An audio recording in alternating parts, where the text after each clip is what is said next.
નમસ્કાર દર્શક મિત્રો, નેક્સસ ન્યૂઝમાં આપનું સ્વાગત છે। આમ આદમી પાર્ટીના ડેડિયાપાડા ધારાસભ્ય અને આદિવાસી સમાજના લોકપ્રિય નેતા ચૈતર વસાવા સામે ષડયંત્રના ભાગરૂપે એક કેસ કરવામાં આવ્યો અને તેમાં ધારાસભ્ય ચૈતર વસાવા સહિત કુલ 9 લોકોને 7 વર્ષની સજા સંભળાવવામાં આવી, જેથી આમ આદમી પાર્ટીએ આજે આ સજાના વિરોધમાં અને ધારાસભ્ય ચૈતર વસાવાના સમર્થનમાં દાહોદ, વડોદરા, પંચમહાલ અને આણંદમાં સપોર્ટ માર્ચ પદયાત્રાનું આયોજન કર્યું હતું।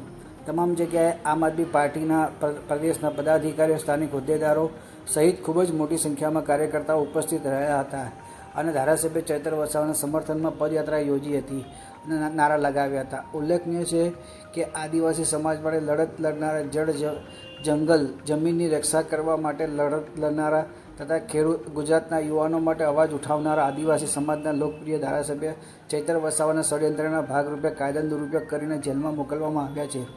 જ્યારથી ધારાસભ્ય ચૈતર વસાવા ડેડિયાપાડાથી ચૂંટણી જીત્યા ત્યારથી ભારતીય જનતા પાર્ટી તેમને ડરાવવા, ધમકાવવાની અને લોભ લાલચ આપવાની અનેક કોશિશ કરી, પરંતુ ધારાસભ્ય ચૈતર વસાવા ભાજપ સામે ઝૂક્યા નથી, જેના કારણે ભારતીય જનતા પાર્ટીએ સરકાર તંત્રનો દુરુપયોગ કરીને વારંવાર ધારાસભ્ય ચૈતર વસાવા પર કેસ કરી ચૂકી છે અને ચૈતર વસાવાને અનેકવાર જેલમાં મોકલવામાં આવ્યા છે।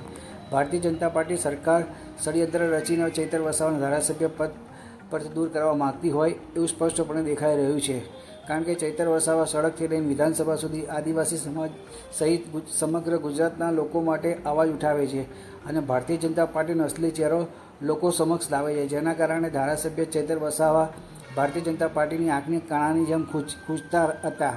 ગુજરાતમાં ભારતીય જનતા પાર્ટીના અનેક નેતાઓ પર વર્ષોથી કેસ ચાલી રહ્યા છે, પરંતુ તેઓને સજા કરવામાં આવતી નથી। ભૂમાફિયાઓ, ભ્રષ્ટાચારીઓ, ખરાબ રોડ બ્રિજ બનાવનાર કોન્ટ્રાક્ટરો, દારૂ ડ્રગ્સ વેચનારા માફિયાઓ સહિત અનેક લોકો ખોટા કામ કરીને પણ આજે ખુલ્લેઆમ ફરી રહ્યા છે, જ્યારે જનતાનો અવાજ ઉઠાવનાર ચૈતર વસાવાને જેલમાં મોકલવામાં આવે છે। તો ધારાસભ્ય ચૈતર વસાવા ન્યાય ન મળે ત્યાં સુધી આમ આદમી પાર્ટી પોતાની લડત ચાલુ રાખશે।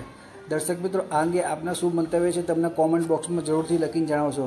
અને દર્શક મિત્રો, આવા સમાચાર જોવા માટે આપ અમારી ચેનલને લાઇક કરો, શેર કરો, સબસ્ક્રાઈબ કરો। અને દર્શક મિત્રો, તમે અમારા અહેવાલને ફેસબુક પેજ પર જોઈ રહ્યા છો, તમે અમારા ફેસબુક પેજને ફોલો કરો। ઇન્સ્ટાગ્રામ પર જોઈ રહ્યા છો તો તમે અમારા ઇન્સ્ટાગ્રામ પેજને ફોલો કરો।